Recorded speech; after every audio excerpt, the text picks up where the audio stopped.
After sending their aircraft carrier fleet to the Indo-Pacific, it turns out that Uncle Sam and NATO have also deployed their aircraft carrier units to the Mediterranean region to stem the strength of the Russian naval fleet. Where, according to a report from the war zone, 6 units of Russian LST, landing ship tank, ships have entered the Mediterranean area. The Russian side claims that the warship was sent for training purposes. However, with tensions around Russia and Ukraine remaining high, there are concerns that the final destination of Russia's amphibious fleet may be the Black Sea. From there they will be well positioned to support a potential new Russian intervention in Ukraine.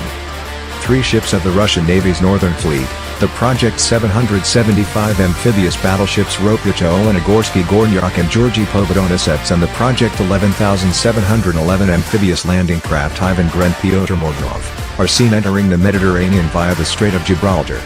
3 other Ropyucha class ships of the Baltic Fleet, which preceded the Northern Fleet's fleet on its way through the English Channel, were reported to have entered the Mediterranean 2 days earlier, via the same route.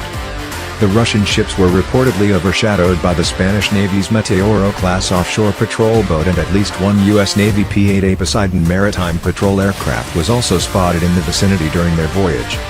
Other warships expected to participate are the Slava-class cruiser Voyag, the Udaloy-class destroyer Admiral Tribuz, and the oil vessel fleet Boris Putoma, all from the Pacific Fleet.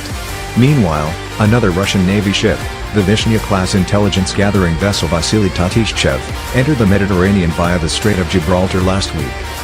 Meanwhile, before the arrival of Russian, American and NATO warships, they had already hung out in the Mediterranean region.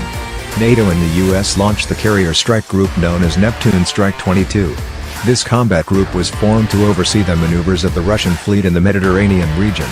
The U.S. Navy's 6th Fleet previously handed over command of their carrier strike group led by the aircraft carrier USS Harry S. Truman to NATO's Naval Strike and Support Forces, Strike 4 NATO.